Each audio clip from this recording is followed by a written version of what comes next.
Oh, it's so wonderful to see you again. Come in and unwind. Welcome back to the Celestial Cafe, a podcast for the magical mind. So come, take a seat. Would you like something sweet? A star drop potion for the soul? Maybe an enchanted eclair as a treat? I just baked a batch of warm cookies with a dash of moonlight. I wonder what will happen if you take a little bite. Here's your bewitching beverage. Let each sip melt your worries away. It's time to open your mind. I wonder what magic awaits us today. Okay. Hello, everybody, and welcome to our first official episode of Celestial Cafe Podcast. We have been doing this podcast for a few months, but we're having a grand reopening because we have gotten a lot of changes. We're kind of legitimizing ourselves right now. We've been having so much fun with the podcast for the last, I think we started in December of 2021. So the last 7 months, we've been enjoying this so much. It's been staying consistent. We've been vibing so well that we thought that we would up our game a little bit. So we're adding an extra episode every month. We've got a website. We're also launching our Discord server. We got social media. We got Twitter. We got Instagram. We got the whole 9 yards. So if you want, you can check out our website at www.celestialcafe.org. And you can follow us on Instagram or Twitter at Celestial Cafe TV. We also have a Discord server, and a link to the Discord server will be on the website. We are going to have a little chat this episode. We're going to do it a little different than normal. So with Celestial Cafe Podcast, we've been focusing a lot on the full moon energy each month, and we've been talking about how the full moons affect you, how you can navigate the energy, as well as Sabbats and other upcoming pagan or natural holidays. I don't know what other word to use for them. We just passed Litha. Holidays. Yeah, we're going to add in one extra episode a month that has a variety topic around spirituality. We're going to be featuring some guest interviews and all kinds of good stuff. So if y'all have any suggestions for the show that you would like to see, definitely let us know. So without further ado, we're going to move into, the actual podcast portion. The purpose of today's episode is we're all going to be introducing ourselves and letting you know how we found our spiritual path, how we got started on our witchy ways. So the voice you're hearing right now, I'm Hey Shady Lady. And let's do a round through of our names really quick. Whoever wants to go next. Okay. Oh yeah, it's a new order. I'm Dukesley. Hello. Greetings. I'm Fuchsia, also known as a rascal. A rascal. And I'm Panthera, the Feralwood Witch. It's nice to meet you all. Hi. Hi, everybody. How are y'all doing today? It's been chaos here today. It was my little cousin's birthday. So we had cake and Chinese food for lunch. I was just hanging out with my family. And then we got a surprise freezer. As I was preparing for the podcast, I was just running around, lots of movement today, but I am ready to finally chill after a rambunctious afternoon. I worked until 4 a.m., so basically I woke up and got ready for this, so my day's started. I've had a crazy week in general, but I am currently prepping for my mom to come visit me from Virginia, so it's full ADHD panic cleaning. Just one room after the other. Let's go. I gotta get everything done. And that trying to balance getting work stuff done at the same time is just, it's a gorgeous day outside. It's pained me so much to have to stare through the window as I clean. Oh no, I know. I slept in all afternoon. Well, I don't want to say I slept in. I got about 4 or 5 hours of sleep, but I slept until about 4 today. And when I got up and was starting to get ready for the podcast, and I go out into the kitchen to get my little cup of water, I look outside. It's this beautiful day, and I'm just what? I gotta go sit at my computer. I can't go out and enjoy this. So I don't know. It's actually such a dreary, disgusting day today. So horrible, so yucky. Really nice. It's been about 100 for the last week, and it is finally 85 today. Oh my god, you all have such beautiful days. This is bearable. So I like 80 or below, but 85 is bearable compared to 100. Oh yeah, for sure. Oh my god. Wow, you've all been blessed with beautiful days. I guess maybe I'm the lucky one because I have every excuse to stay inside today. Yeah. No photosynthesizing. Yeah, we got 85-degree weather out here in the mountains of North Carolina. So Wow. it's a gorgeous day. Probably really hot, though. 85 is pretty hot up here. What we'd like to do here at Celestial Cafe is we like to go around and share what delicious, bewitching beverage we have to sip on. I, of course, have my go-to iced mocha latte, which I'm using to get some energy. And I have of course, bottle of water. And I have my fancy beverage of today is a Health Aid Pop, and it's a ginger fizz prebiotic soda. So it's a ginger soda. It's a little, it's got that ginger spice to it, but it is perfectly fizzy. It's nice and refreshing. I saw this meme the other day that was like the I don't know, probably like the millennial urge, but it's like the anybody urge to have 3 liquids with you at all time. 1 for taste, 1 for hydration, and 1 for energy. That's literally what it is. Why can't they all be the same? Like, why haven't we smushed it all together yet? Yeah. Actually, this is water, but it's caffeinated Crystal Light. So it is all 3. Oh. It's strawberry or fruit punch flavored. I forget which one, but it's like nice and fruity flavored, and it's water, and it's caffeine. So like it hits all 3, but then I still have more. So my tea of the day, which I quickly tried to make into iced tea, is at least cooler, is blueberry green tea. And I love that. the tag is breath is the voice of your soul. And then I have my so lovely cherry Coke Zero. It's blue and green at the same time. Yeah, it's blue and green. Just like my dresses. So today I'm keeping it chill, keeping it nothing too special. Got lots of water. I've been losing my voice lately. Oh yeah, so sorry about that if that happens. You're probably like this. So, I don't know why. I haven't even talked about that. Anyway, but I have peppermint tea and bamboo tea, lightly aromatic upon mine tongue. It is very light. It's springy. It just tastes like grass. I don't know. It's good stuff. It's like grass. It's that grassy. Panthera, what are you sipping on? So I also have 3 drinks. I have my hydration, my water. I have my energy, my Diet Pepsi with caffeine, Whoa. with reusable straw. And I have my tea, which I got the box. So whenever I have my little fox cup now, I feel like I have to choose this tea to match it. But he's a little Oh yeah.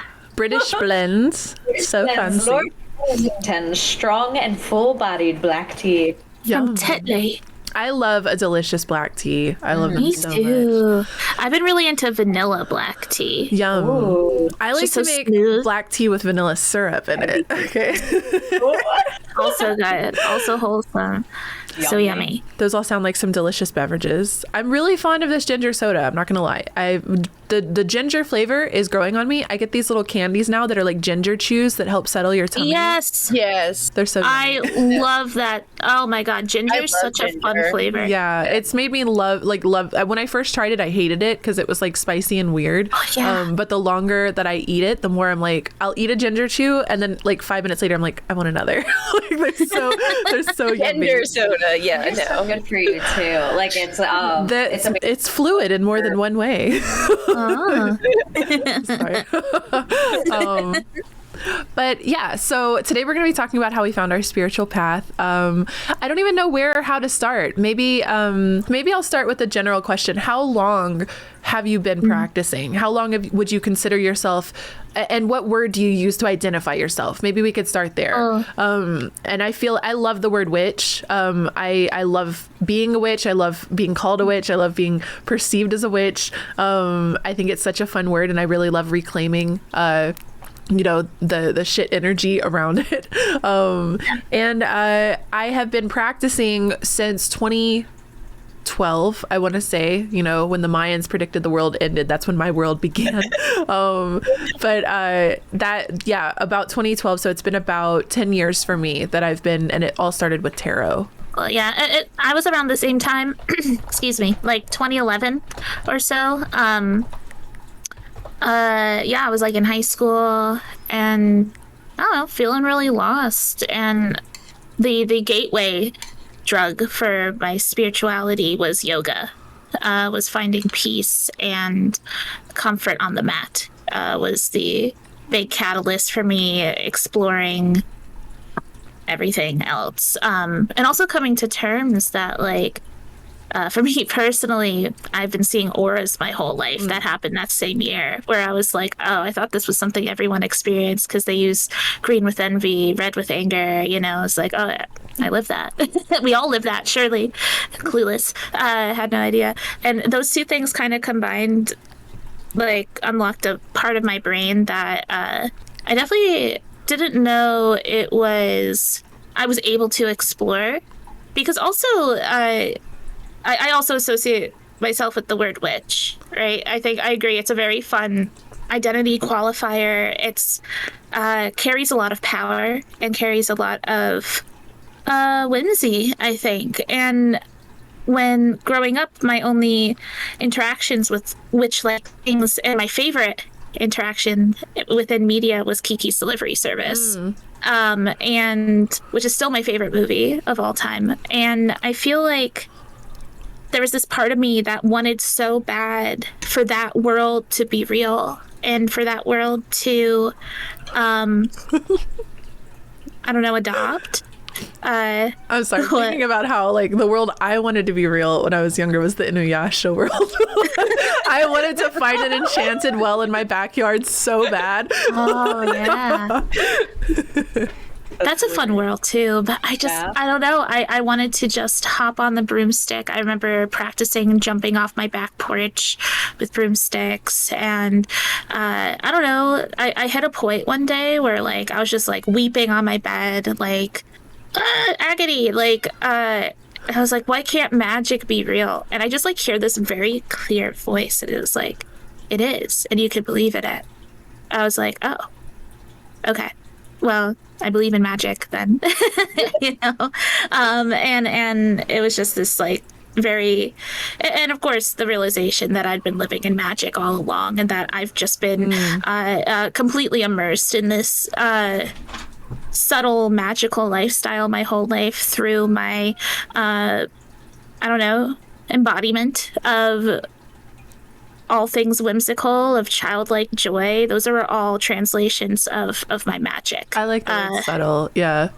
Yeah, like, it wasn't like anything huge or major sort of popped up, and I was like, magic is real. It was just this very quiet, like, it is. It just is. And I feel like when one is a witch and one identifies as a witch, it's this acceptance and honor towards this quiet, subtle magic that we all dance through and that we all can tap into at any time. So like, those are my more, like, quiet beginnings of just tapping into that well that is always there, that's always available. The magical well that Shady was looking. Yes, oh, yeah. My magical well that I want so bad. And then when I think about it, like, the Inuyasha world is really scary, actually. It's full of, like, demons and death and destruction. And, but, I mean, there's cute, like, dog boys. So, hit me up, Inuyasha. Look, Koga running around in his mini skirt. Look. Oh, yeah, Koga. So, Fuchsia, how about you? How did you get started with everything?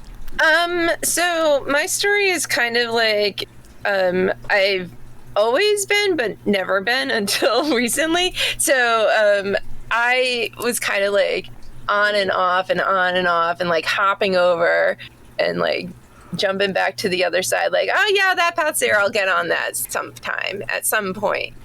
So, like, I grew up, my dad was pagan, so I grew up with, like, just this stuff is normal. Turns out not everyone knows about, like, the green man and what, like, the triple moon sign is and everything. And I was just like, this has always been a part of my life. And so I just grew up with that. And then my dad stopped talking about it to me when I was like 10, and I was trying to get really involved in our family Catholic church. The rest of my family is very Catholic. So he kind of, like, both my age and, like, getting into that, like, he stopped talking to me about it. And just, and also it was a big secret that he was pagan because very Catholic family. So I just kind of like put it to the side. And then when I was in college, I tried getting involved with like a Wiccan group and went to like a winter solstice celebration, but it didn't really click with me. Wicca doesn't really click with me. Nothing against it, just doesn't click with me. And so I was just like, this isn't really it. And then like it just ended up that like every like really important, not every, but a lot of the really important people I brought into my life throughout, like from college and on, was a witch, was a magical person. They did tarot, they like did spells, they went and danced around bonfires on the full moon on the beach, and I was just like, yeah, that's normal. Like yeah, that's normal everyday like people things. And so it was only a few years ago that I really, really like was like, oh yeah, this is for me. This is it. When I was in New Zealand, and like I went to New Zealand, and just like from the moment I stepped on the plane, like my soul just like woke up, and the entire time I was there, it was just like, this is it. This is calling to me, like being around nature all the time, and just like I just felt so at peace, and like this is my path. This is that's so cool how travel and location awoke such a vibrant a path for yourself. And also, like, as an aside, I want to check out your astrocartography now. I want to see what's over New Zealand for you. I don't even know what that is. See, I'm over probably moon, probably Jupiter, something that just opens up that hard, wide open Venus, maybe. That's so cool. I love hearing that. Like, especially as someone, I don't really travel, and I wish I could. I'm reserving that for like later in my life. I think I'm meant to be like a 50, 60-year-old, like a little journey woman, right? That's how I picture it. So like, hearing people around our age being able to travel and experience such magic, it's really cool.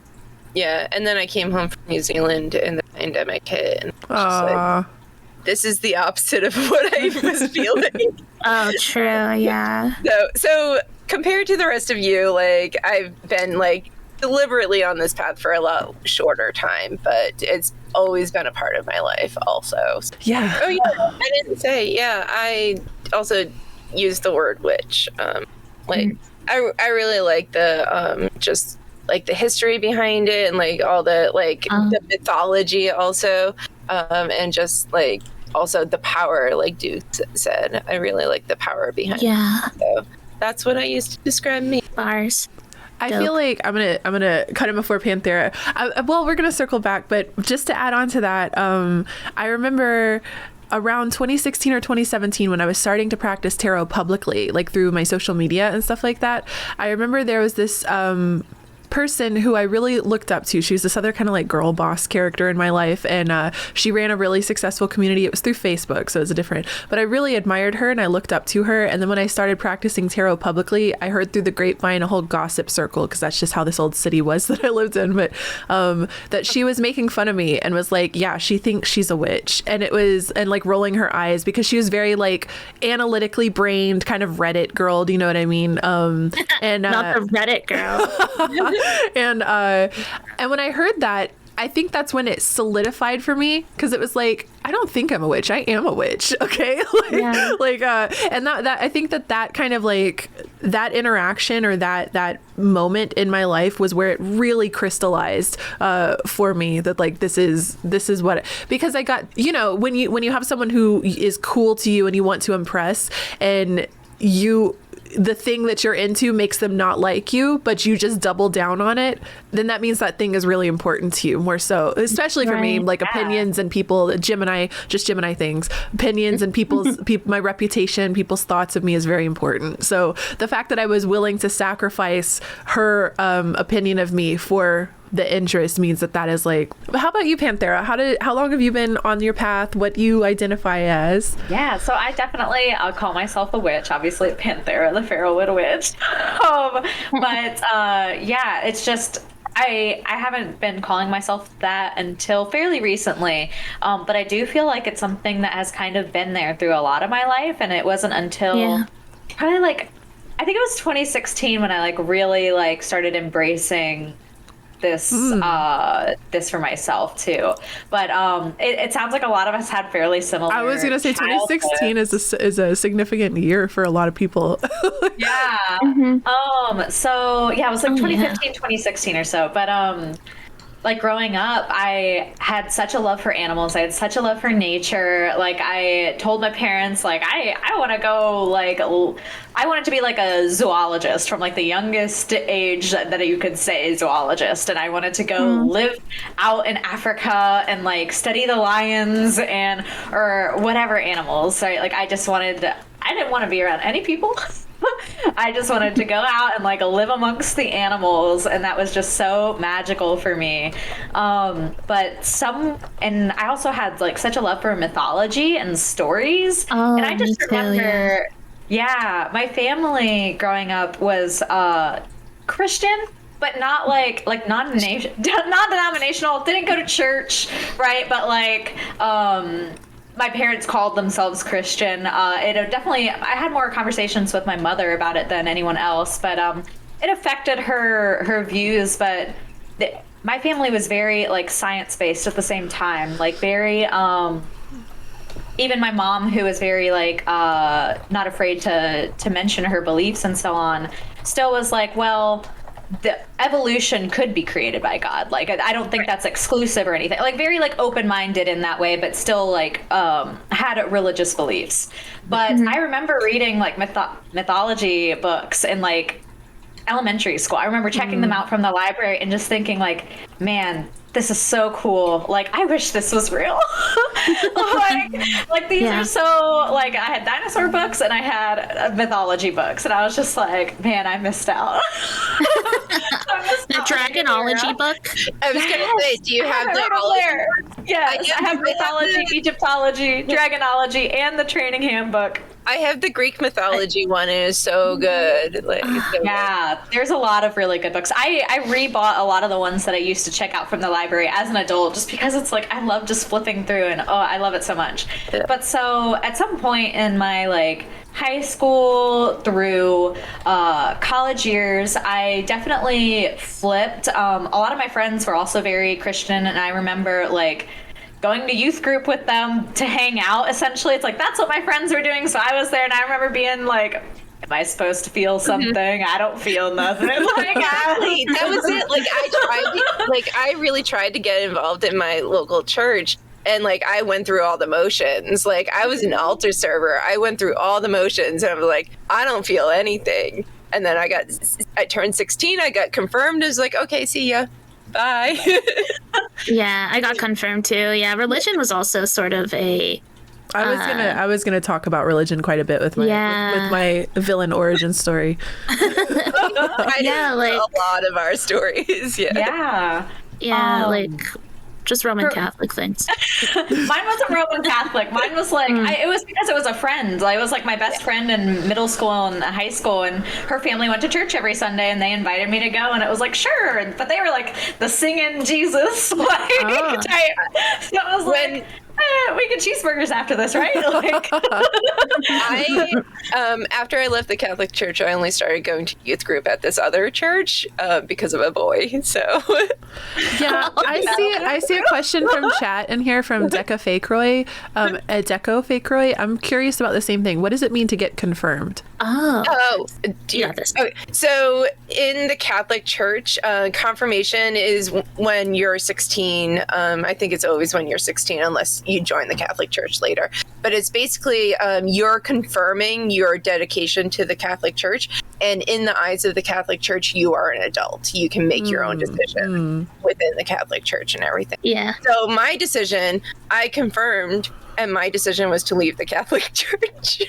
So yeah, pretty much. Yeah. Yeah. And then I guess it was like there was some point in my high school where my brain like flipped, and I went from, it was like my senior year or something. I was going through like a lot of changes and everything, but went from like, I'm trying to to do this with my friends to like, nope, I'm full atheist. Like, I don't believe in any of that. Like, just dry bone, like, give me the science. And then through like all of my college years, I majored in biology, specialized in animal sciences. I wanted to do what I've been wanting to do forever. And at some point, I realized I was working at a pet supply store. I sold dog food, which I loved to do. I loved helping the animals and helping people whose animals have like dietary problems and helping them the health of the animals improve.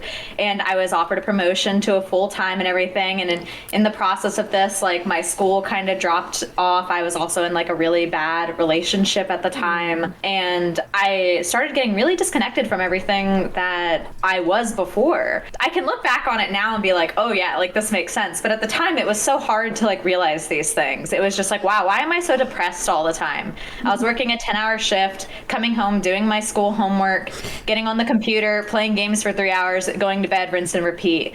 Like, and I love video games. Like, obviously I'm here on Twitch, but like, I was like, there's gotta be something more. Like, this is so like depressing. Like, I need something else. And that's when I discovered like homesteading, gardening, and witchcraft all at the same time. And like my whole world like like completely flipped. Two peas in a pod. Yeah. It was really interesting. So like starting in gardening and growing things, like I realized that like, oh wow, like I don't want to be just cooped up in my apartment all day. Like, how can I bring in more like living things into my life as much as possible? And it was actually right at the beginning of my Twitch journey too. And I caught a Hey Shady Lady tarot stream, which like, woo, like I was like, what? Like, that's like the first time that my skeptic brain like was like, what is this? That was too realistic. This can't be real. I bring so many skeptics out with what I do, and then me too. Yeah. Like, so I bought a tarot deck, and then like the rest is history, right? I always say like skeptics make the like most dedicated witches. Or they really do, because they're like, I don't believe in anything unless I like can really see it. Skeptics are also the most passionately curious too. Yeah. I agree. Yes, exactly. Yeah. That's the thing I love so much about witchcraft is like, it doesn't have to be religious, obviously, right? But like I tried to be religious. I tried to be Christian. I did the things. I went through the things and nothing happened. And this isn't to affect anyone's beliefs. Like, obviously, like different people have different circumstances. Right. But with witchcraft, like, I did it and I got results. And like, to me, that's the proof that I needed to have something else. And like, it continues to deliver results for me. Yeah.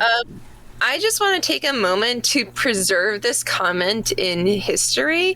Onion had said, like, yeah, Jesus is cool, but have you talked to the Knight of Cups? What a fella. What a guy.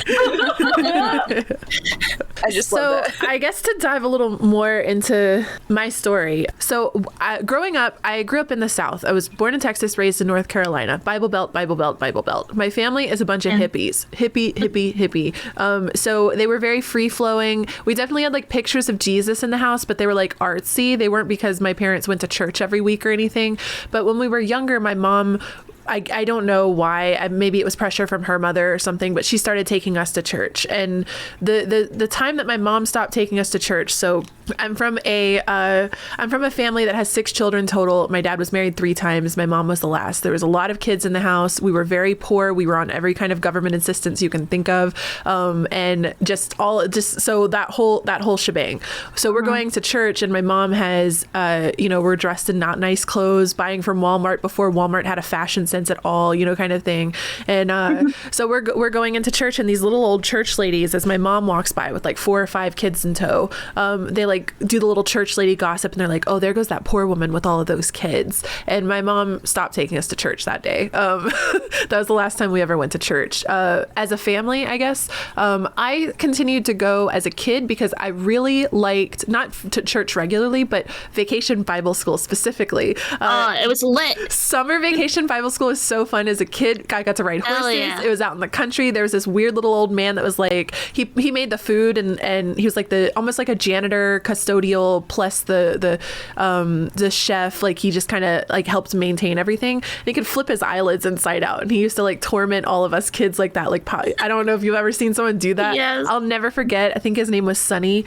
He was the guy that would pick me up and put me on the horse. So, and I love horses. I've wanted a horse since then. I've wanted to be a horse girl. I was totally a horse girl. I grew up in rural Massachusetts. There were horses everywhere. Yeah. This is also where I got paid for the first time for performing because I was very good at memorizing things. So I would memorize little passages of the Bible, the 10 Commandments, and I would go up and recite them in front of all of the other kids in my age group. And then the little pastor or preacher or whatever the name was would like slip me a crisp $1 bill, and I'd be like, hell yeah. And so that was, it was cute. It was fun, and it wasn't.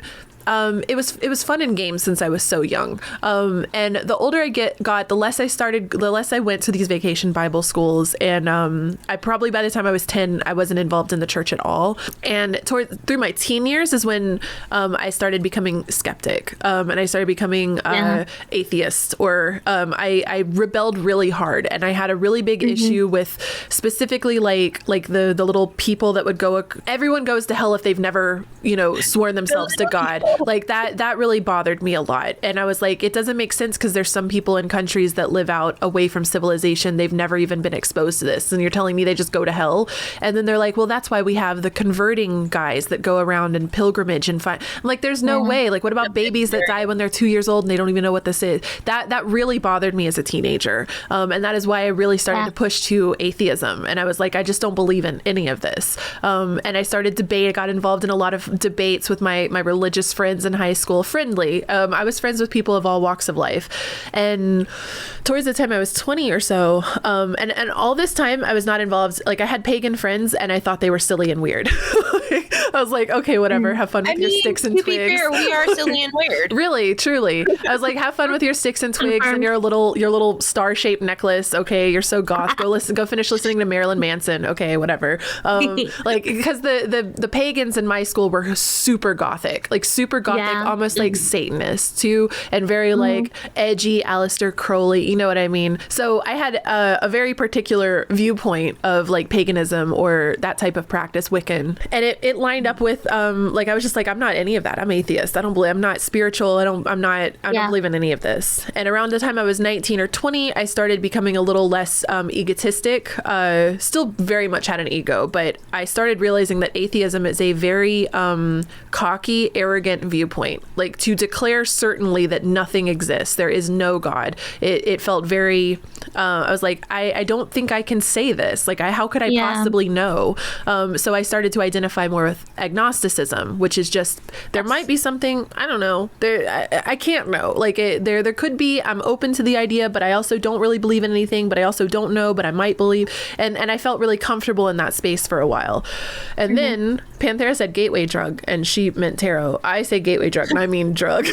My early 20s, I entered party girl phase, and that is when the devil's lettuce came into the mix, and that led to, it really was a gateway drug for me. But don't do drugs, kids, unless you're trying to blast open your third eye. But so we experimented with psychedelics, and I did a lot of psychedelics in a very short amount of time. I had no idea what I was doing, and it was some ways it was a mistake, and other ways it made me who I am today, and I would not trade it for the world. Some of the most traumatic and enlightening experiences of my life. And I went into acid thinking there's no such thing as God. And I left acid thinking I am God, and so is everyone else. So it very Ram Dass of you. Yeah, it changed everything for me. And that aligned at the same time where I met someone. I was coming home from work one night, and I lived in a party house. Sometimes there'd be upwards of 100 people in my house when I would get home. We had a lot of punk rock shows out of the basement and stuff, so it was a very lively area. And I was walking up to the front door, and there was a guy, this little like hippy dippy, long-haired guy, barefoot, oversized jeans, with playing cards. And I was used to my little anime nerds going to anime conventions, so I was like, what are these Yu-Gi-Oh cards? Are you playing Yu-Gi-Oh by yourself.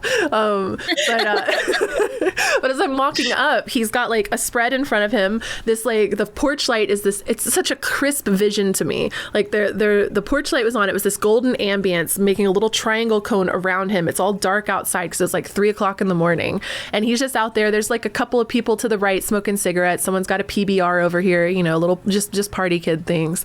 And he's just alone. And I walk up. He's blocking the front door. I can't get in my house. And so I stop and I'm just standing over him, just like looking down. I'm like, what are you doing?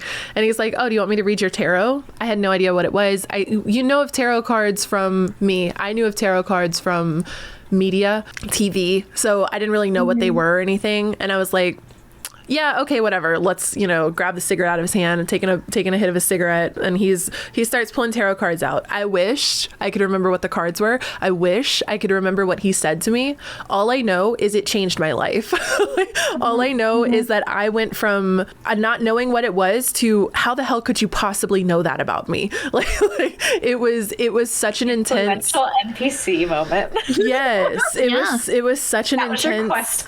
He truly was a catalyst. He truly was like a what do they call it in that Pixar movie? A foundational memory. Like no matter what path I take in my life, I'll probably always meet that guy. And my roommate was one of my best friend's boyfriends. I was like couldn't stop talking about this reading and how cool it was. And then within a couple of days, that roommate who was also into tarot gifted me a tarot deck, and that was how I got my first tarot deck. And I have since I'm a very spiritual person. From all of the psychedelic use, I started having really intense lucid dreaming and astral projection experiences. That is primarily where I feel like I quote unquote specialize. I love dream work, dream symbolism, different layers of reality kind of stuff, and tarot, divination, or I don't know, being present. I like manifestation. I like the idea of we are all little energy particles and we fully control the experience of our energetic field. So energy work and all of this kind of stuff is very much part of my practice. And I still consider myself a newbie baby. Like I still feel like, and I think witchcraft is one of those things where you always have imposter syndrome because it feels like you can never know everything. And I think that's what attracts me so much to this space is there's always something to explore. There's always something to learn. And a lot of it has to do with self-discovery and fulfillment, soul, like your soul's fulfillment. So maybe it replaced what religion was supposed to do for me. And that is one thing that I have a big critique of with a lot of our large religious organizations is there's no spirituality in them anymore. So I think that it's like I'm forging my own way, my own path. And now I'm having to deal with a different level of skeptics that are coming up and being like, energy's not real. And I'm like, hold up. How can you defy science and spirituality at the same time? Like energy is like E = MC squared. Let's go. Okay. Like energy is the core of everything. Right? Like this is energy. Like when you friction and making your hands together and then feel the heat release off of them, that's energy. Like being absorbed by other particles. At my local shop, they say to like new people, if like you're having trouble like figuring out like how to harness your energy, they actually say like do this and then like slowly move your hands away from each other and feel this is very common in Reiki as well. Doing that as energy healing. I like what Shady just said about like witchcraft is like always imposter syndrome because like always learning, but also it ties into what I've heard some people say, like, witches are pretty much always old souls. Like, we have reached that point where, like, we're putting, like, our ego behind us because we want to know more and we want to reach enlightenment. But I saw a meme the other day that was like, you say you're an old soul, I can't trust you. How has your soul not escaped samsara yet? You're reincarnating, so you're clearly not breaking your cycles and getting out of this 3D hellhole. I mean, an older soul. Like, no, I know. It's not our first time around. I've always felt like an old soul. I've always felt like I've been here, especially after my psychedelic experiences. I remember specifically turning to my best friend. We're both tripping our asses off. And I remember looking at him and we're making direct eye contact and like all of our little particles are disintegrating away from us. And I was just like, how many times have we done this? And I didn't mean that like that experience in the moment. I meant existing. I meant this. I meant, and that, like, I'm always seeking the feeling that I got from the psychedelic experience, and I want it without psychedelics. Like, I'm scared now because I'm just scared. I don't want to die. It's not like physical though. I feel there was a fear that I started encountering. So here comes a spiritual existential fear. I started encountering this fear, and it had to do with dream work, and it had to do with psychedelic use, where at a certain point I'm going to evolve in my mind or third eye or what, my soul, my spirit will say, I don't need to be in this body anymore, and it will just float away. And then Ty, shady lady, ceases to exist, and my soul just moves on. And that's the same thing that was kind of, I was struggling with lucid dreaming and astral projection, as I was like, what if I just get into this realm of a dream and I just never come back? And the physical 3D world, I just literally, and that's what I feel like. I don't know, because again, there's so much to learn. I feel like the point is to ascend out of this 3D hellhole. I literally feel so. Then it makes me. That's where the ego comes in, because I'm like, oh, but I'm not done yet. You're not ready for that. That will happen, but you're not ready for it right now. But you're aware of it. So yeah, but this is so interesting to me too, because this is where I feel like my beliefs are like so different. Because I have no desire at all to like leave this earth or anything. Wow, like, you sound like you're not depressed at all. I'm jealous. Yeah, I love being an earthling. I love being a part of this experience. Wow, I love being human. I love the tangibility. I love the five senses. I love the cognition. The pain. I love the pain. I love I'm Saturn dominant. Okay. I love to hurt. I like to cry. I like to experience all of this and all of its juicy earthliness. I am honored and humbled to be in this position as an earthling. That just means that Dukes is going to ascend soon. She's like, I love it here. Honestly, probably, yeah. Oh man, I'm out of here. Like, I don't know. I feel like the Earth like needs this right now. I feel like the Earth needs this. I don't know. Does she? Like this awakening of.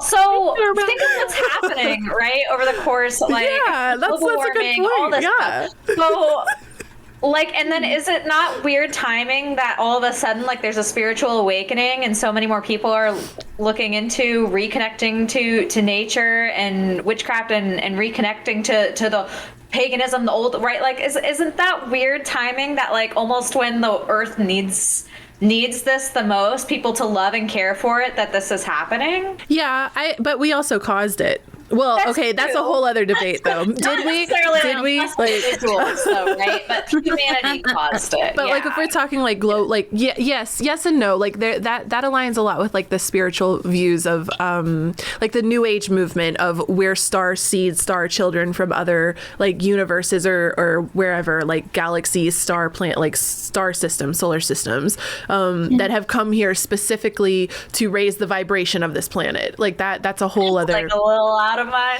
I would imagine so, and that's what's interesting is you're a more down to earth witch, and I'm a more up in the fucking cosmos witch. Well, like I don't know. Have you guys ever thought of like, if you could go, so like my boyfriend and some of my friends, like they're like super into space, and like their like dream is like if there's like a shuttle going to Mars, like they want to be on it. No, and I'm like nope, not interested. I would. Horrible. Really? Oh, that's so fun. Well, that's cool. Red I love desert or lush green planet. Like, I don't know. Respect for the people who want to, but like, like as long as like we know that it's like safe living there, like safe, like reasonably safe, like like atmosphere and everything. I'm like, I would be there setting up the civilization. Oh, really? That's so fun. Yeah. Oh, wow. That's like a core character trait. Like, I absolutely do not want anything to do with that at the moment. I'm perfectly happy staying on planet Earth. As long as I can take my cats with me. That's my caveat. But you won't be able to. They cannot survive off this planet. So sorry. What? How do you know? I don't, to be fair. But I'm pretty. Like a cat though, in a little astronaut suit. Look, if I had to gamble Toasty's life on that, I would not. I don't have enough faith that she would like she would survive a space travel moment. I don't know. I'm simultaneously believe all of this stuff and I don't. I have a very weird Healthy mixture. skeptic. I have a healthy skepticism, and I am also like sometimes, and this is just mental health issues, but sometimes I feel like I'm watching myself. It's very dissociated. So I feel like I'm a character and my job is to like this stuff. My job is to be into this stuff, and that is my role here. Like, and so there, that me that is watching me, but then it's like, if you're there, then clearly it's all real. Do you know what I mean? Like, so it's like, I don't know. That's very existential. I'm a walking existential crisis. I don't know. Like, to me, being a part of the human experience is like so fun. And I think that, I don't know, just being human, and also like, I guess like to, how do I say this? To be the opposite of Panthera. Like, while I'm very happy being an Earthling, I also know we have so many galactic families taking care of us and loving on us and wishing us good luck on our Earthling journey. I don't know if they're like necessarily like interacting with us at the moment. I think they're mostly just like, what level of consciousness are they at? Oh, okay. They're still having like world wars. Okay, we're just gonna let them figure that out. Like stuff like that is what I feel is happening. And here's the thing too, like with this pursuit of magic, this pursuit of things that are larger than we can conceptualize, like it also just makes life more fun. Yes. It just makes life brighter, more curious, more interesting, more whimsical. And when people approach and they're like, what the hell are you talking about? That's fake. It makes me go, yeah, you're right.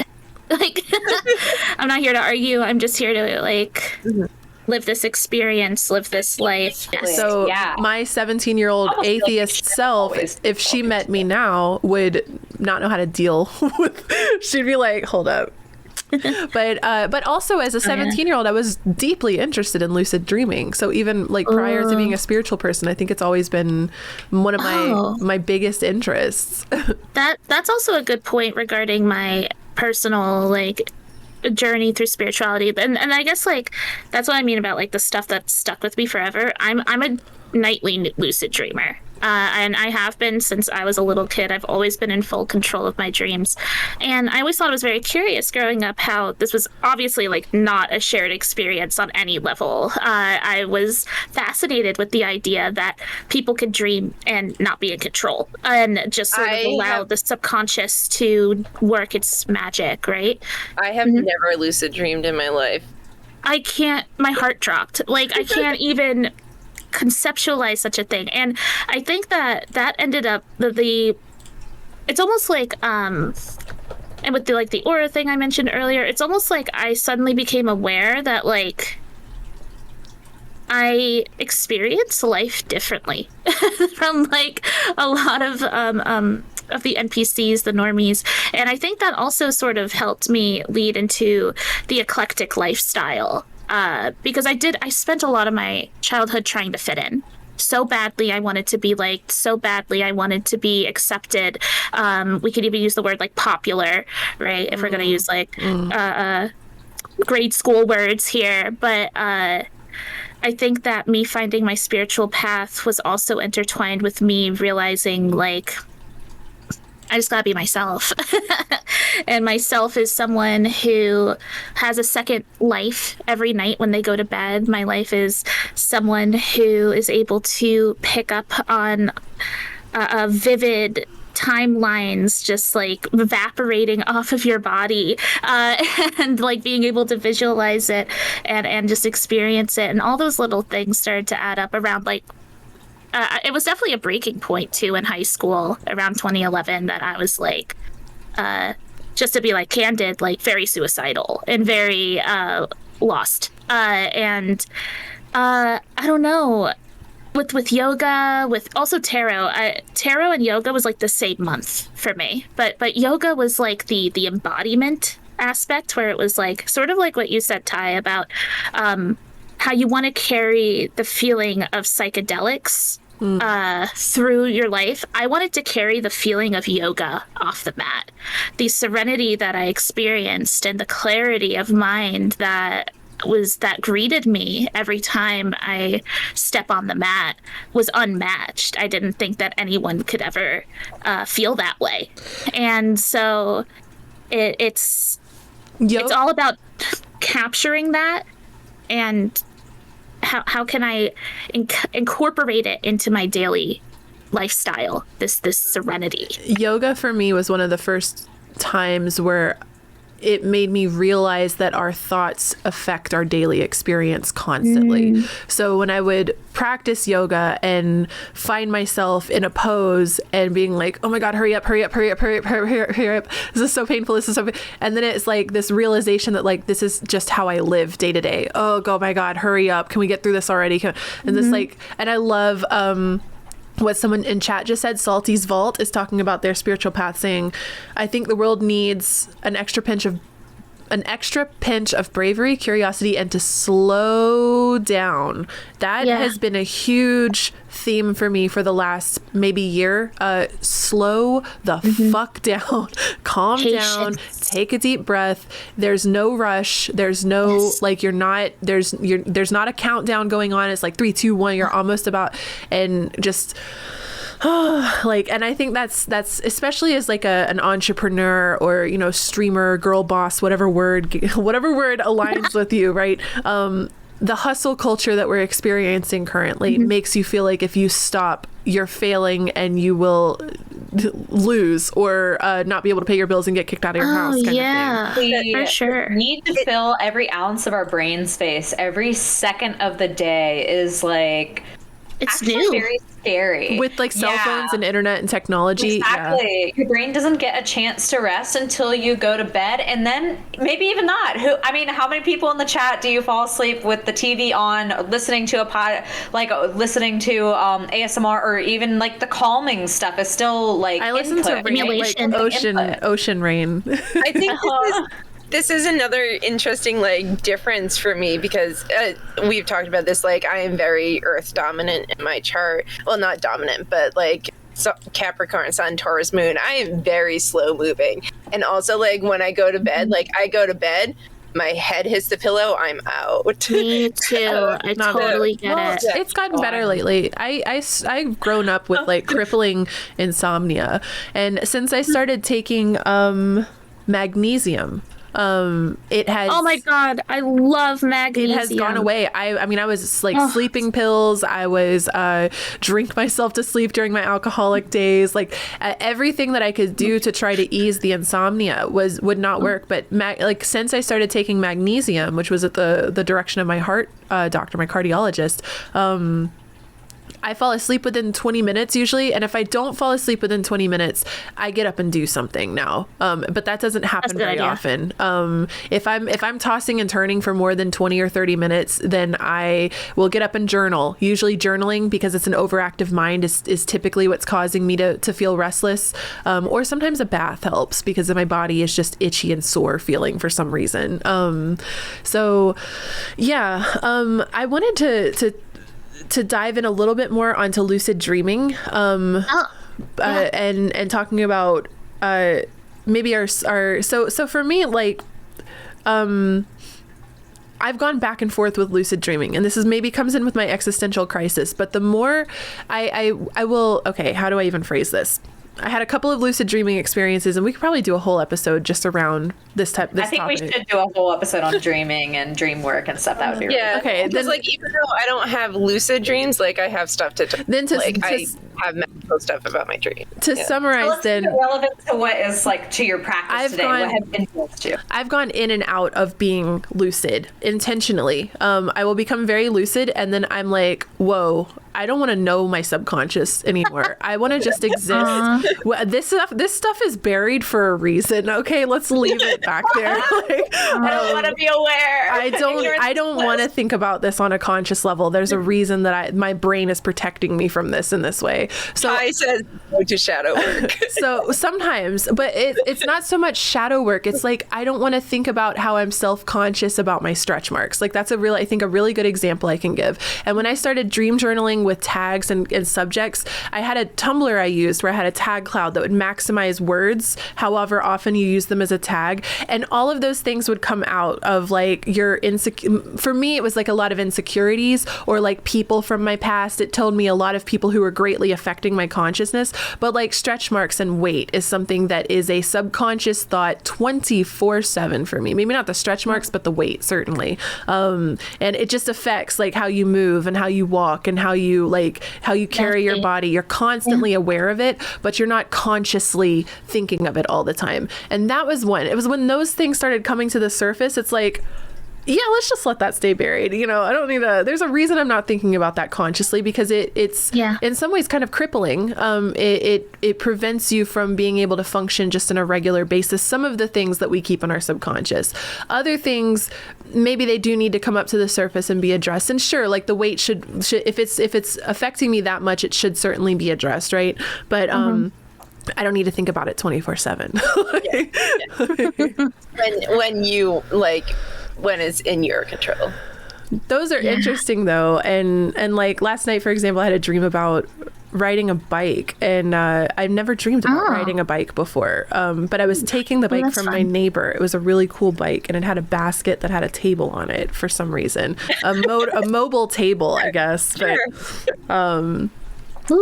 But yeah. Okay, question. Do you know how to ride a bike?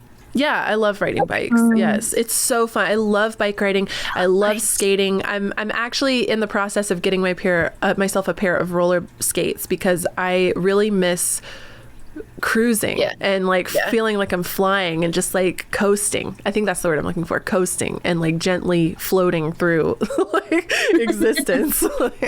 So this is something that has definitely, now looking back as an adult, I am more open to these things, but kind of going off of what we had mentioned earlier about like not having like free time or time to think or so on, like time to be bored.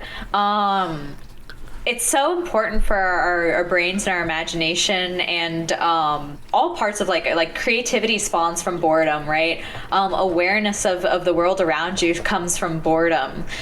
When you fill your time with just whatever other stimulus, you learn to block those things out because you don't need them. But one thing that I realized is, like, as a child, I had a lot of paranormal experiences that at the time I was just afraid. I didn't really know how to handle it, how to deal with it. It was a lot of seeing the dark figure in the corner of the room. I would hear things a lot too. It was usually like a whisper. It was very often when I was getting ready for school in the morning at like 5 a.m. because I had to get on the bus super early because I was living in the middle of nowhere, and I'd hear like my name be whispered, like, "Are you up yet? Can we go to school?" It was so, like, I remember seeing even like figures outside, like when I would go through the woods and stuff. I remember seeing like figures on horses, like running through the woods and so on. And now looking back, like a lot of my family lives in areas of Virginia that were the subject of many battles, essentially, right? Very heavy Civil War, very heavy Revolutionary War. One of them, the backyard is like literally part of like a battlefield. We found old horseshoes and things like that in our yards and stuff. So like a very active area, I guess. But I started having reoccurring nightmares in my dreams too, and I learned to just like shut it all out. Like I would play my TV so loud at night, falling asleep, that like I couldn't think of anything else. I couldn't hear whisper or anything. I went through something similar a couple of years ago. I had a series of false awakenings that led to an astral projection thing, and that followed my first attempt at a ritual, doing my own like little circle and tarot cards, and that's a whole story. We could I think like having like a paranormal, but I felt like there was a presence in my house, in this house, which I'd never felt the whole time. And I had to overstimulate myself. So I would have my computer playing something I would have my iPad playing something, and I would have my cell phone out. 3 different medias. One of them was a video game, one of them was music, and one of them was a movie. And no matter what, if I got bored of listening to the song, my mind would pick up the movie instead. Or if I was intentionally overstimulating myself, because when I was not overstimulated, I was freaking out about feeling something in the room with me, or thinking I wasn't alone, or hearing things, and this was just a couple of years ago. And I eventually did like a cleansing ritual that I felt like I don't experience it anymore. Which is very strange that I've never had an experience like that in my life. A lot of times when we get to this deep chat moment and everyone's talking about ghost stories, I had no stories to share. And now it's like, oh, I have one now, but it makes me feel actually insane to tell it. and I guess that's probably just what it's like to have a paranormal experience. You're like, wow, I'm legitimately just like, I've lost it. Like, what? Yeah, I'm questioning everything. My foundation is shattered. Yeah. What is real? What is fake? What's happening? I was on the ghost hunting club in college, and it was like, that was my first, like, I'm trying to think, like, I don't think I had anything like supernatural really growing up, other than like, no, things that could be explained. Oh, well, see, Faye are so different. I know, my little heart. But some people would call that seeing I guess they would. Yeah, I guess to the untrained eye, they'd think that it was just Casper. Just sort of, but it's a smaller, more mischievous Casper, believe it or not. Yeah. But the ghost hunting club was like really cool, and definitely instilled my belief in the unseen, at least in that way. It's interesting because I grew up in one of the most haunted towns in America, in New England, like colonial America.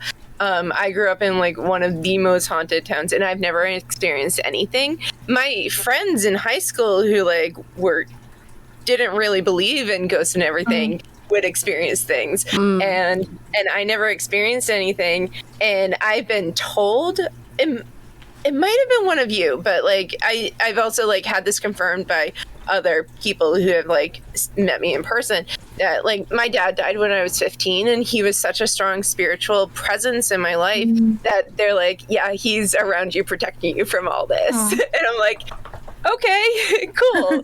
But like I even though I've never experienced any of this, like I totally believe that it exists. But I mean, like, it sounds a lot like cats. Like the people that really want to pet the cat won't come to them, but the people that don't want to pet the cat's sitting on their lap. So it's like the same thing with like paranormal. It's like you really want to see ghosts and you never see them, but the people that don't want to see them are like haunted by them. One of the things that I've been trying to kind of overcome with my like journey and everything is trying to like reopen myself and just seeing what happens, right? Because now I'm skeptic brain, and I remember experiences, but I haven't had any in a long time. So part of me is like, gotta experience, right? Gotta try to make it happen. Then it's proven. Then I can write it in my little book. Exactly. But so I'm reading Jason Miller's new book. For those of you guys who are familiar with his books, they're phenomenal, by the way. Highly recommend. But it's called Consorting with Spirits, and it's all about spirit work. And one of the first things that he mentions in starting to become more aware is, number one, meditation, of course. It's more about recognizing your own thoughts, so that way you can recognize when they aren't your own thoughts. Yeah, and then the other one is making space for nothing. Like purposefully going and just going on a walk and not listening to a book, not listening to music, just like, because you need to be aware of when there is something, right? When there is something trying to communicate with you. So I just found that very interesting, that it kind of like, that's why I wanted to bring up like full circle. We were talking about overwhelming ourselves so much with stimuli, and then it cuts us off from things. I like that you said like a while back now, like it's good to be bored sometimes. Like that concept, like creativity comes from boredom. It's really funny because I was watching a stream earlier today, and they had music playing in the background, and it was like 2000 pop punk playlist, and I forget what song this is. You're all going to know this, but the line was, if you're bored, then you're boring. And I'm like, I don't know it. Okay, someone's going to know this, but it's a line that's like, if you're bored, then you're boring. And like now coming in Flagpole Senna, Harvey Danger. Oh yeah.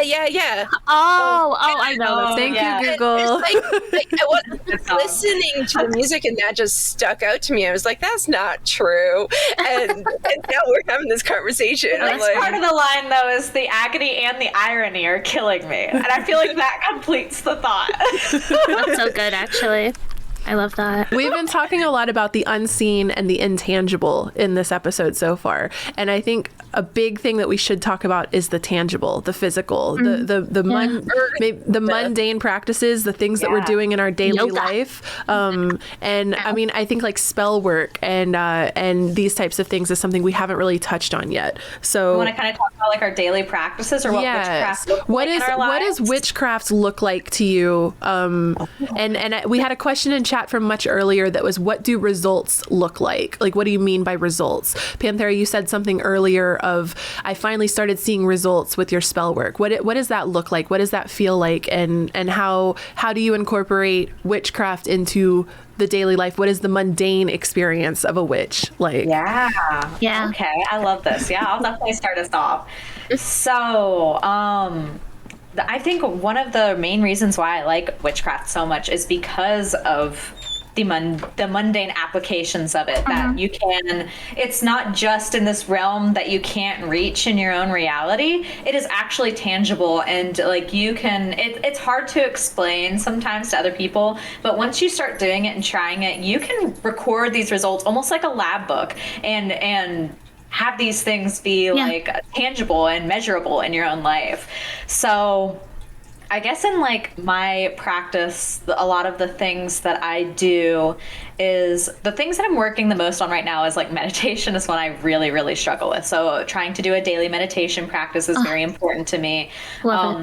Yoga, like you mentioned, or just trying to like treat my body better. I do reconnect. Yeah, and I think that treating our bodies better and treating our minds better, right? Like there's a harmony there. It's hard to be in it, even in just pursuits of the mind. Having a healthy body helps you get there. When I participate in any type of healing artistry, I often get signals like for myself or the client, like, have you drank water? Are you hydrated right now? Because I'm not able to tap into your energy very well. It feels a little craggy. Can we maybe hydrate, lube it up a little?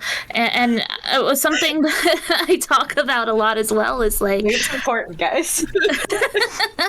I just feel like and even when I do like tarot readings on stream and stuff, and like, you know, someone comes in and they're just feeling very frazzled, very lost, the first things I recommend is, are you hydrated? Are you getting enough sleep? Are you touching grass? Are you getting sunlight? Like it's that is the foundations of being able to even accept these types of magic. You know, for me, like it's nourishment. Like I'm not very good at remembering that human bodies need to eat. So like if I'm feeling that way, I'm like, when was the last time I ate? Oh, yesterday. Oh, maybe I should take care of that. Like not today, but just in general, like when I'm feeling like that, I'm like, yeah. Me, when's the last time I ate? 3 minutes ago, always. Get your snack on. I do want to take a quick second to mention too that although we're talking about like treating your body better and everything, that medication is still like very important. Absolutely. And that by no way does taking medication make you, there's like a big rumors that go around that like taking meds limits your spirituality and things like that, and that's all just bullshit. Just throw Jesus that away. Christ. I can't believe that's an actual narrative. No, it's definitely a real thing. That gets into like I guess a bit of conspiracy territory though, but it calcifies your pineal gland, you know, like that whole kind of so ridiculous. Which I have like not so much as far as like medication. But I did go through my fluoride moment. Do you know what I mean? Where I was like, I'm going to have non-fluoridated toothpaste, and this is going to make my life so much better. like toothpaste was the thing. I do think that, like, in general, well, being, like, aware of, like, what you are putting in your body in general, right? And everybody can take this a little differently, right? Like I said before, like, I'm super into, like, homesteading and things like that. And, you know, a lot of people take that, like, very, like, make my own deodorant, make my own butter. Like, you know, don't no toxins and everything. So it's like wherever you fall along the spectrum, right? And how far you take things. Just to, being more aware of what you're doing with your body. I agree. Your body talks. Right? Yes. I will say that I prefer more natural based products, period. The less scientific words in the ingredients, the better. When it comes to medications, there's not much we can do. And that's when I think we should embrace there's embracing Western science, Western medicine, the same way we embrace Eastern medicine with that's for me how I found the best blend. I think that there's so much with magic and witchcraft and stuff where the science is just as important as the magic. And having the two work together is where that's the balance. That's the, the justice card. That's the Libra. We don't want to ostracize one for the other, because I also feel that magic is the feminine energy and science is the masculine energy, and we don't want just one or the other. We want a nice balance and blend of the two. A waltz. So I definitely think that and be skeptical with everything, right? Don't just choose this thing because one person says it's great for you, right? Always do your own research. And I feel like a lot of this this mindset is always good to be in general, as we go into a world where literally people are paid thousands of dollars to try and convince you to think a certain way. Yes, to lie to you and to convince you. And I just think being aware of that can help a lot, and just remembering to always do your own research. Because dare I say to wake up sheeple? Wake up sheeple. Dare I say it? Just as a note, never ingest essential oils. Oh my gosh, that's like perfume. Yeah. It's a thing right now. This will take care. This will make you feel better. It's an actual thing right now. So don't do that. No. Wow. Do your research. Wow. Yeah. I question everything. If it doesn't apply, let it fly. All these. The amount of doubt. Yeah, and we're all built differently. Yeah. So what works for me won't work for you. For me, the physical everyday practice of witchcraft is not as stylish as Instagram makes it out to be. I don't know. I think that there's a whole subtle conversation to have about the commercialization of witchcraft and the Tumblr witch aesthetic and all of this kind of stuff. The Pinterest. I'd love an episode on that. We could do a whole topic on that, because I think that this is also where materialism starts to become a plague upon the spiritual community. I have to have 50,000 crystals and 8,000 tarot decks and this expensive altar piece and or pay for this $9,000 course to teach me how to open my third eye. You know what I mean? Or else I'm not a real witch. Or else I'm not as good as... The analysis paralysis is so real right now. You're convinced that it has to be perfect before you can do anything. And I think that has held back my practice more than anything else, honestly. If I could go back, it would just be stop. The internet is great. However, at the same time... you don't have to have everything be perfect to make progress. No. And you don't have to have a lot of objects either. Spirituality is a lot of the time crying naked on the floor. Yeah. It's not about the physical objects. Sure, there's things that we can look at with the vibrations that are put out by crystals, and the tarot decks help you connect with your intuition. They're supplements. They're extra. They're not necessary. Yeah, most folk magics use just what is around you, right? Yes. What thorny plant can you grab for protection? Yes. What and the mental plant means health. And a lot. I mean, traditionally, magic and the village witch, quote unquote, would use what's around them. They wouldn't use if they're from. If they're from Ireland, they wouldn't use something that's really common in Portugal, right? Right. I'm just, I can't give exact examples, but I'm just picking two random countries, and so that's what I do workshops at my local witchcraft shop, and now that it's summer, we're actually going out into the forest and like learning what's around us and how to use it, which is nice because I'm not from here, so I don't have a clue what's out in Illinois, so, besides corn.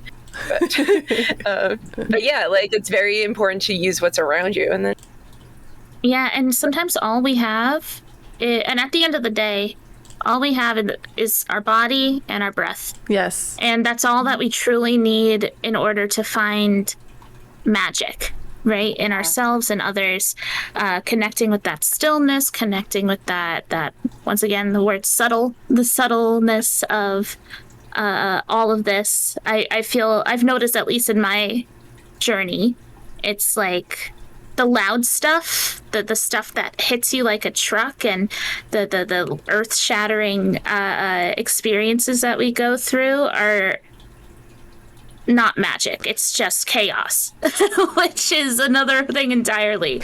The magic comes in when it's quiet. The most spiritual gentle. moments for me are always nature gazing. They're always being out, nature. like sitting on my front porch and staring out over the mountains, or with my feet. Like I love dipping my feet in the creek, my bare feet into the creek of running water. It's things that you don't need to buy. It's things that you don't need to yes, you could arrange them aesthetically, but I feel like aesthetic is something that has clouded and watered plagued as well, this type of space, and I love beautiful things. I love making things beautiful. I love beautifying. As a Libra, I need the don't tell my Taurus moon and Libra rising that I can't have pretty things. I love beautifying. I love taking pretty pictures. I love, like 90% of what I do online is how to decorate your Minecraft server, how to decorate this. Like I love decorating, but and arranging things, but when you're caught up in having, and the same thing could be said in streamer culture, if you're caught up in having to buy $1 million worth of equipment or material objects, then the craft isn't that good behind the scenes, is it? Like when you're having to compensate with all of this expensive, fancy gear and gadgets, the craft isn't really speaking for itself anymore. Yeah, like I like to have stuff, but like it's not essential. And like at the end of the day, like a lot of what like I actually do in my everyday is just like manifestation magic, like in little stupid little things. Like I need to get to the train. I'm like, the train is not going to get there until I get to the platform.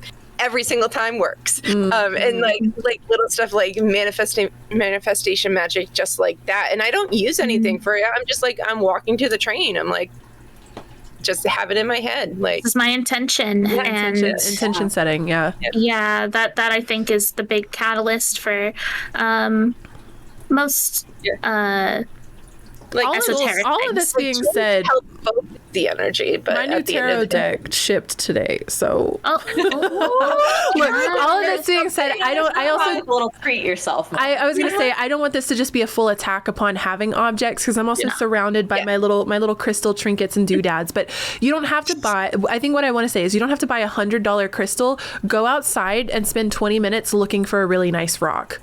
And bring it back on in. Maria Rock. What sparks joy? Yeah. Like it's one of those, like having the stuff like helps focus the energy, but you need to have that energy and intention in the first place. Right. I mean, but also tarot decks are, we all have a stupidly large tarot collection. So like we're not I grew up in the day of Pokemon cards. I have a collector's heart. Yes. I love having collections of things. I'm a maximalist in all things. So I'm definitely like a sucker for the witchy aesthetic and everything. And it does bring me joy, and to an extent when things are beautiful, I do want to take care of them more. I do have more of like an attachment. So like having an altar space has helped me a lot more than just having like a shoebox with my stuff in it, because I do tend to it more. But I don't let it hold you back. Like I wish I had started an altar way sooner, or just started more of a practice way sooner, rather than waiting, well, I can't do it until I have this perfect altar space and all my tools and everything. I don't want to do the spell until I have this or that or whatever. It's all an illusion.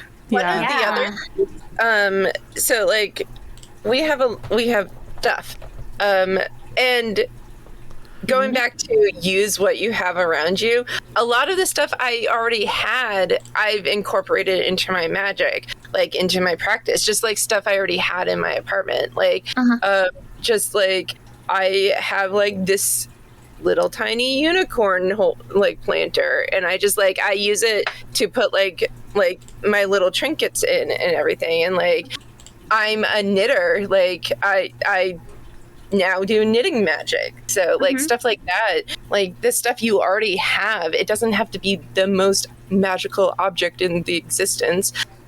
Just like this everyday stuff you have is already imbued with your energy, and that makes it magical. Oh yeah, and in some cases I'd argue even like quote unquote more magical, right? Like that it's already attuned to your spirit, attuned to your touch, and is more likely to play your silly little games.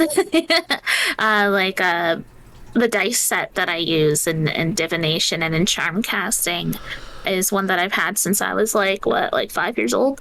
So like we got some inner child love there. We got some board game love there. I think I stole it out of board game. I don't know. Like there's so many options and so many. We don't need to be influenced quite so much by what others have, and instead we should be appreciating It's what so funny. is already here. So I guess like the other parts of my craft and what I do is I'm trying to be better about doing offerings and things like that, because this is part of me trying to prove, like, see what my skeptical brain is like. Okay, go through the acts and see what happens, right? And I will say, like, the results have been interesting, but I haven't had anything definitive yet. So I do daily offerings of some sort of liquid. Usually it is like a second cup of coffee or water or something like that. And now a lot of my gardening is very much a part of my practice as well too. So usually like the first hour of my day is spent outside, like saying hello to the plants and just like seeing how they've fared over the night and everything. Seeing how everything's going. Yeah, it's been very, very grounding, and I have been.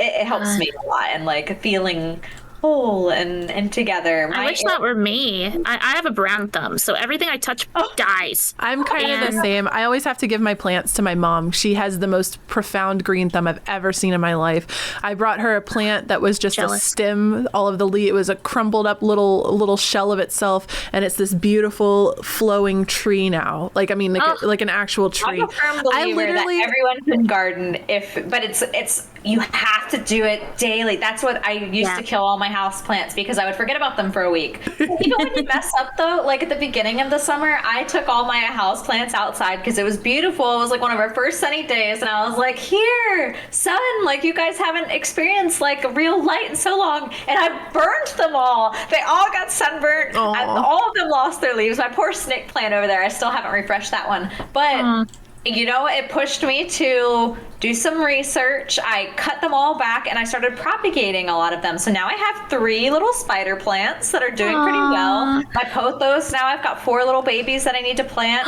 One of them I cut back. This was my begonia. I had to cut it all back, and then I just put it under a little grow light and like watered it really carefully, and it's completely grown back now. So it has pushed me to level myself up because of my failure. Oh, that's cool. But yeah, so gardening is definitely like a big part of my practice now. And then I do try to do spell work like once a week or so. I have little mini rituals that I do like at the beginning of my streams. Or beginning of my workflow in general. Yes, I do a lot of prosperity magic and money magic. And when it comes to like doing your first spell work, I always recommend to do protection first, as just like it's good practice. Protection should always be like a good base of a foundation of a practice. It's just good energetic hygiene. Yes, exactly. But it's hard to measure if it's working or not, is my issue with protection. You'll know right away. So I have...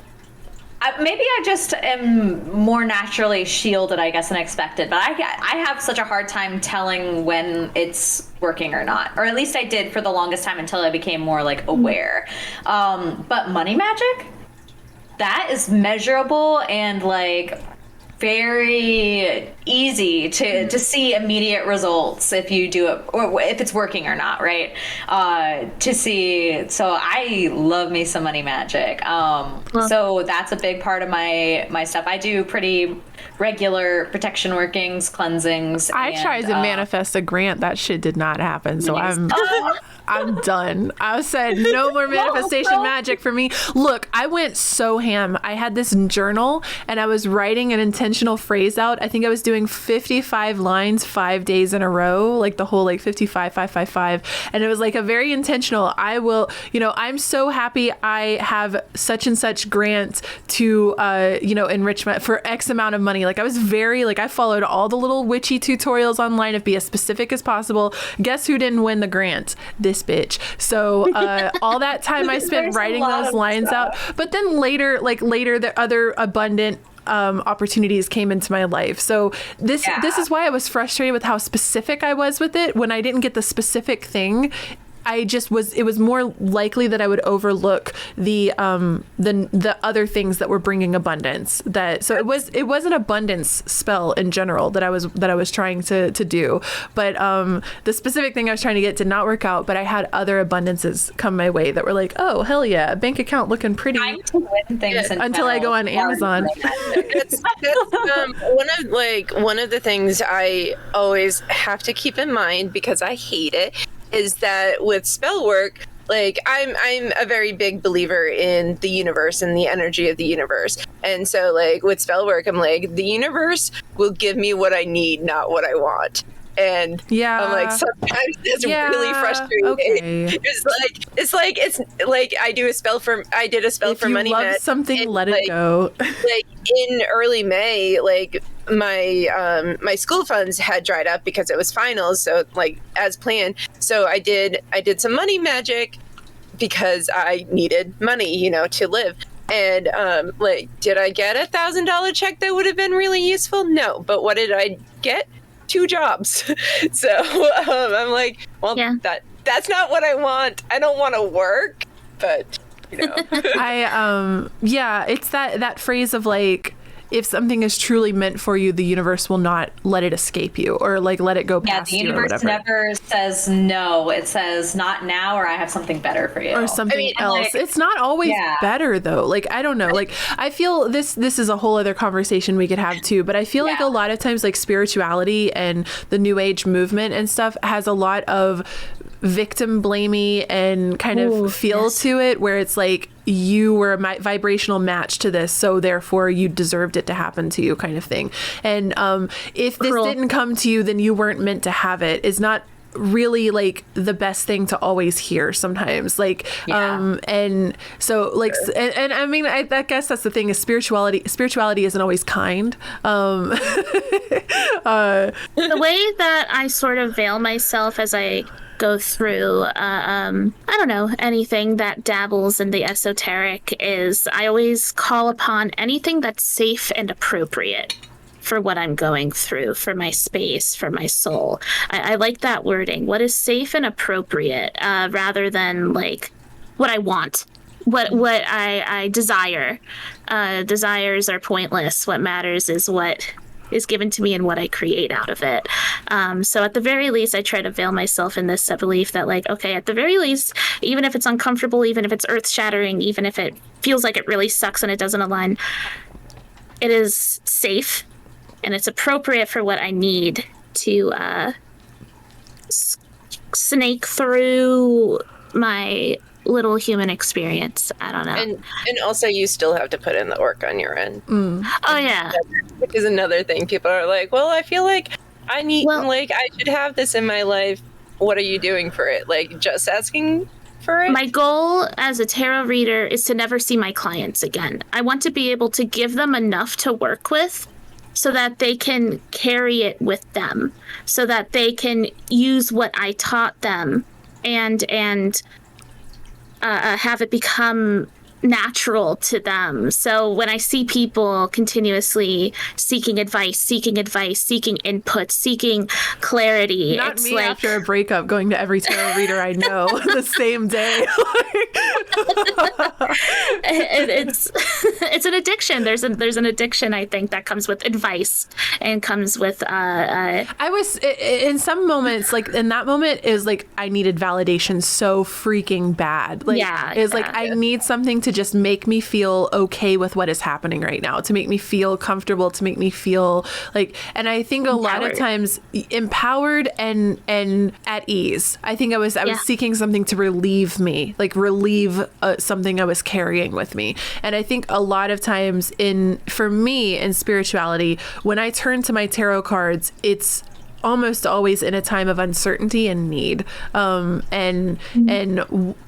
I try to do the thing where I pull them every day so that it's not just like, oh God, spirit like sees me calling and they're like, this bitch again, she just wants something today. like instead of like just calling to say hi, like I used to do this with my mom as a early 20s. I would only call her when something was, I lived 300 miles away. I would only call her when I needed money or when I was spiraling or when someone had done something wrong to me. And then I started trying to build it in, like, I'm going to call my mom every Wednesday, like always, like no matter what. And just so that she's not, I'm not associated with negativity in her mind now. I don't want my tarot cards to think of me like that either. Like, oh my God, what does she want this time? like creating, and of course, when you create a rapport with tarot, you create a rapport with yourself and create conversation with yourself. So when I see people constantly coming back to tarot, constantly coming back for readings, especially the same reading, which is ridiculous to me. I gave you what I need to say. It's going to tell you the same thing, right but a after different my card. breakup. But like to me, it's like sitting here like I've gotten multiple readings from Dukes, but they're always different. Like the unicorn reading. I'm like, Dukes, I know you read for me. I know you read for me yesterday, Dukesley, but today's a different day. So, and I think that's fair too. If you have like a lot of different questions, but I've had a lot of people come in and ask the same things over and over and over again, and it's like, listen here. I'm pointing at my heart for the podcast listeners. Listen here.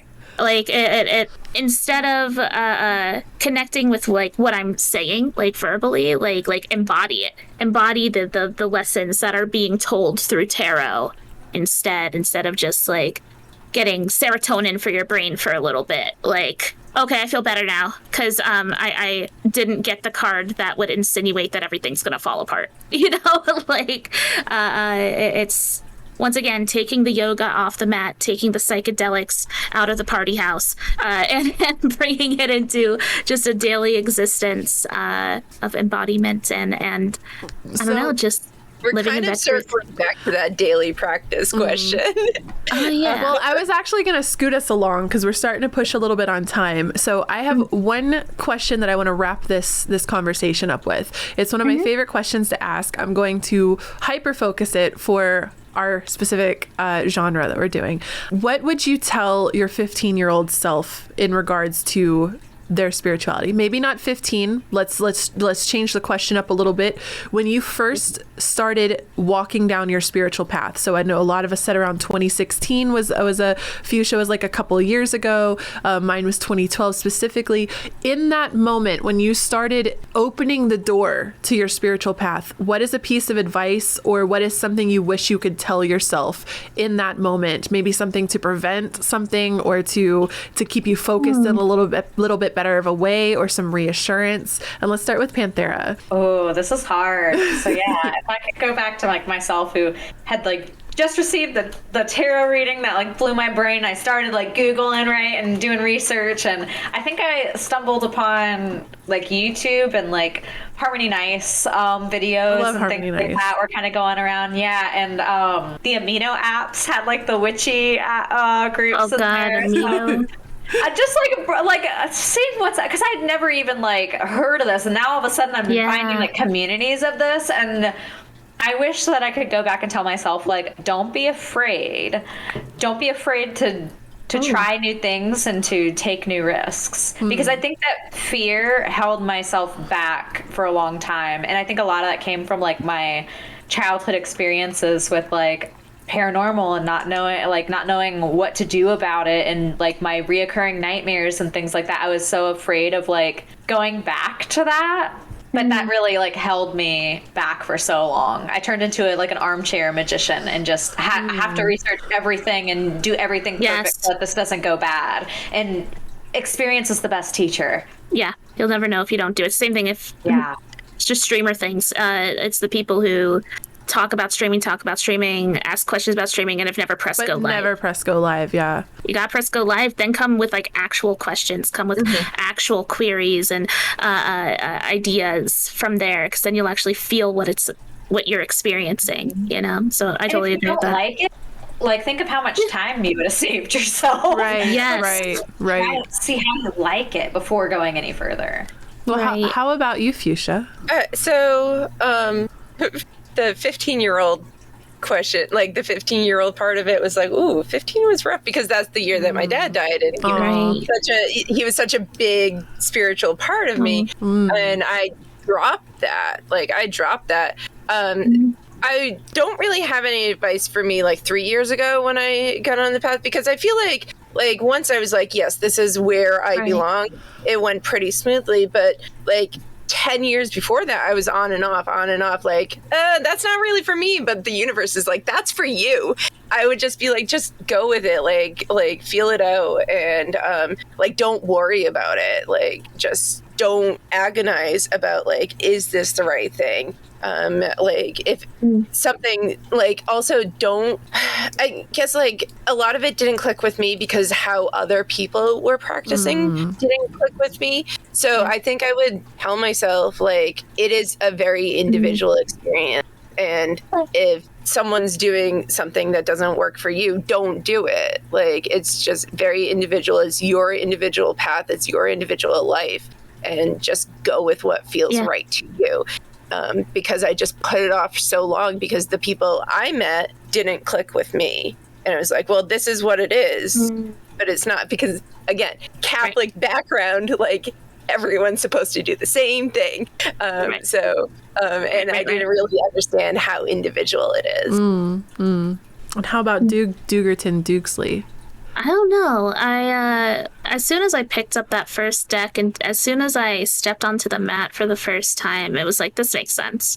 The day I got my first tarot deck, which was, I skipped class, went to my friend's locker. Mason, wherever you are, thank you. You opened up an incredible door for me.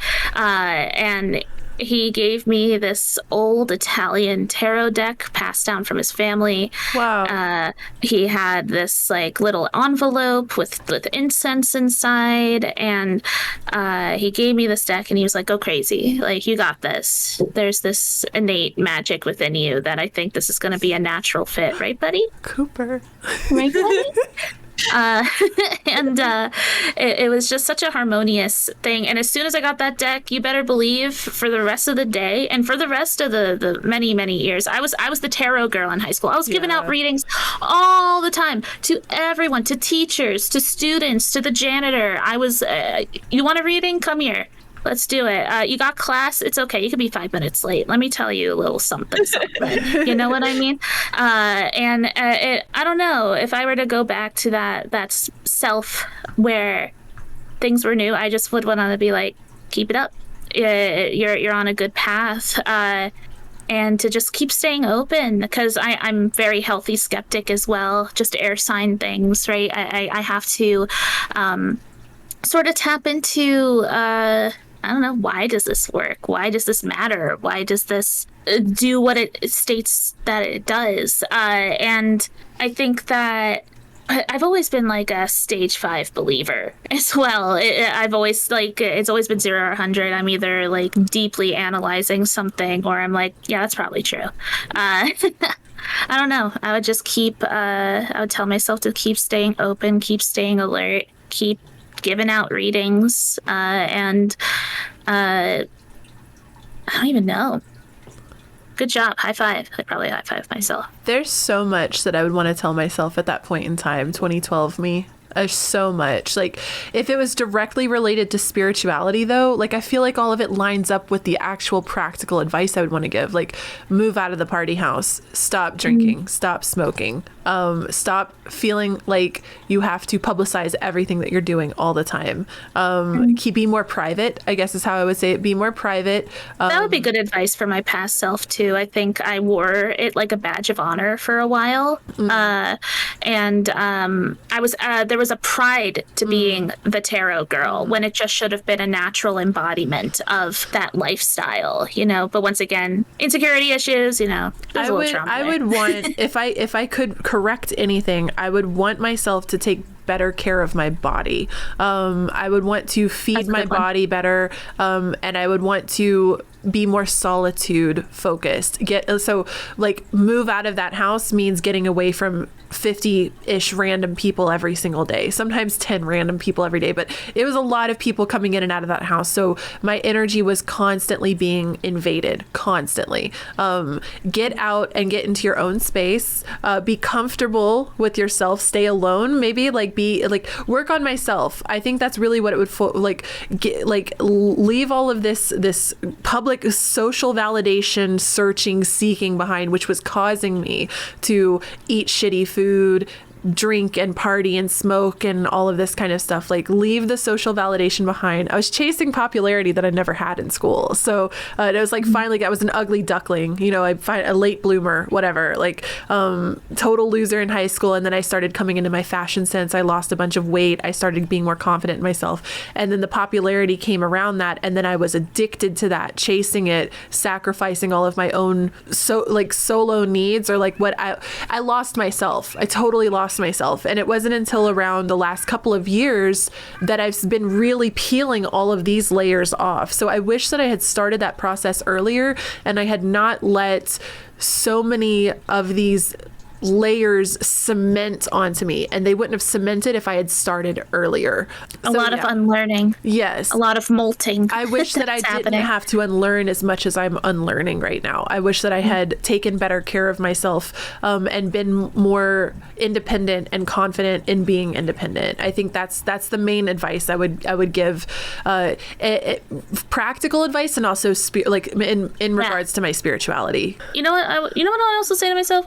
Don't go to college. Literally. Just pursue Reiki, pursue these healing arts that are supporting me right now. Sorry to my college friends. I love you guys. You guys were awesome.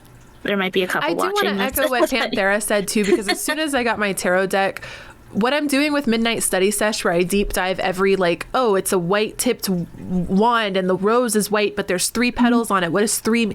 I was doing that when I got my first tarot deck, and that is so backwards. And I got really obsessed with learning everything I could as fast as I could, and studying and being hyper vigilant. And if I don't know all of it, then I can't do any of it. And that is not, I could deal with that. That's just my OCD perfectionism, hyper focus, all of these mental illnesses rolled. That I don't feel like was detrimental. I feel like the solitude and taking care of my body was detrimental in some ways. So I can deal with being the led by my analytical mind. That's fine, whatever. But if I could have lessened that a little bit, I would like to have. Yeah, I like to read everything. I like to know everything. That's who I am as a person. But I don't let that stop me from doing the thing. I still I was like, okay, this is what I'm interested in. I'm going to read about it, but also dive in and just do it. And then I'll read some more about it. And then I'll do some more, and then I'll read some more. It's so much easier to apply the knowledge that you learn through researching and reading after you already have some amount of practical experience, because it's so, especially in the realm of this, right, where it's so hard to explain things. That's already the baseline of what it is. It's so much easier to take new advice. That was my problem with tarot. I actually have it right next to me. But when I got my first tarot deck, I think this was ordered at the same time. I think this came before. And it is a great, great book. But when I had never done any tarot before, and I was reading it, I'm like, I can mean nothing to you. I'm like, I can tell that this is great information. I have no concept for it. Like, I have no way to apply this to these cards. I don't know. Like, I don't even know the imagery on them yet. Like, imagine trying to explain gravity to someone that's never experienced gravity. They're gonna be like, what the hell are you talking about? What, apple goes down? I don't understand. Like, but why? You know, and you know, then you experience gravity as an earthling, and you're like, okay, I can start to like conceptualize that this is a thing, this is what's happening. You have to experience it first, and then ask questions. Yeah, like now I've been reading for tarot for 2.5 years, and I just picked it back up to like, and now like I started again from the beginning. I'm like, yeah, now that I've been reading tarot for so long, this is great supplemental information. That book, if you give it to just any old Joel Schmo, they're gonna be like, all right, cool, what does this mean? This means nothing to me. This means as much as like a pile of twigs means to me. But then they pick up their first card and then they observe it and they're like, oh, interesting. The swords and the heart. Knowledge is good, but also like you need the practice to put the knowledge into. So just do it.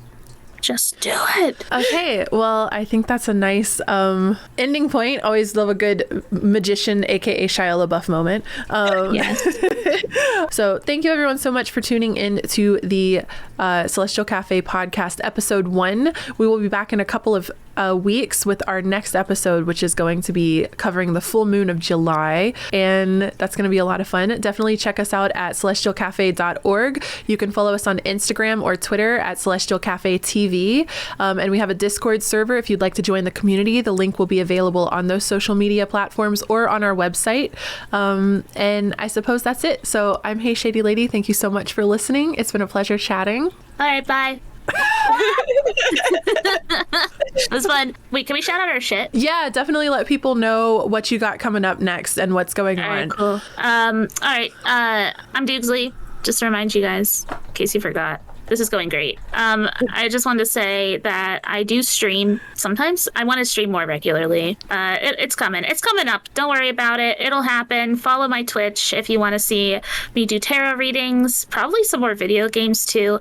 Also, if you, I don't know, liked my vibes, liked my input, and want to support me and a small business, a small healing artist, I offer one-on-one individual video readings on my website. And I think that Fazy.love, I don't know. I really like what I do. I feel very blessed to be in this position where I can be a full-time healing artist. And I hope you enjoy my little space on Fazy and you enjoy your little space here in the cafe with us. It's been very cozy. So I'm Fuchsia, and I don't really stream. I'm actually at the point where I'm considering like making it official that I don't stream anymore. Ooh. And just focusing on YouTube. So I have a YouTube channel where I talk about like witchy stuff. Cool. And I have a Etsy shop that I actually have a coupon for everyone who tunes into the podcast. Oh shit, I do too. We have the same one. Do you want to say it together? Oh yeah. Celestial 10. Good job. 10. What are y'all talking about? I was like, what are we saying together? But yeah. Yeah. Oh, coupons. Okay.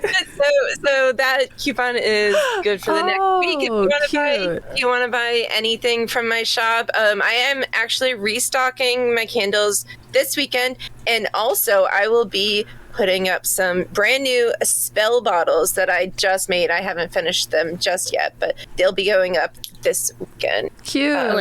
And hi, I'm Panthera, and I'm the Farrowwood Witch. I am a tarot streamer here on Twitch. I go live every Tuesday and Thursdays that I'm not here at 7 p.m. EST over on my channel.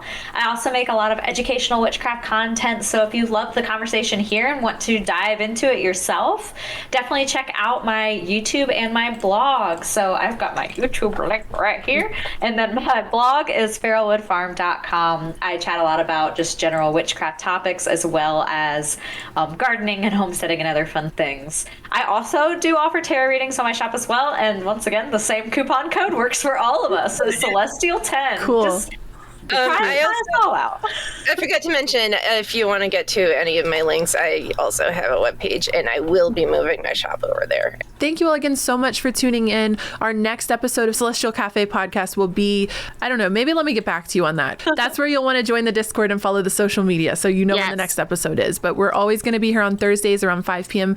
Eastern Standard Time, maybe 6 p.m. Eastern Standard Time. And I guess that's it. Have a lovely weekend. Get outside and touch some grass while it's warm before I feel like we're already over the hump of Litha, of the midsummer solstice. So now I'm like, damn, we're going to start creeping towards fall.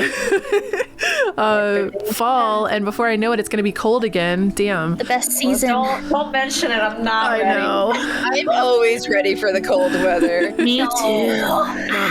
Not me. Well, thank you again, everyone, so much for being here. Take care. Bye. Bye, everybody.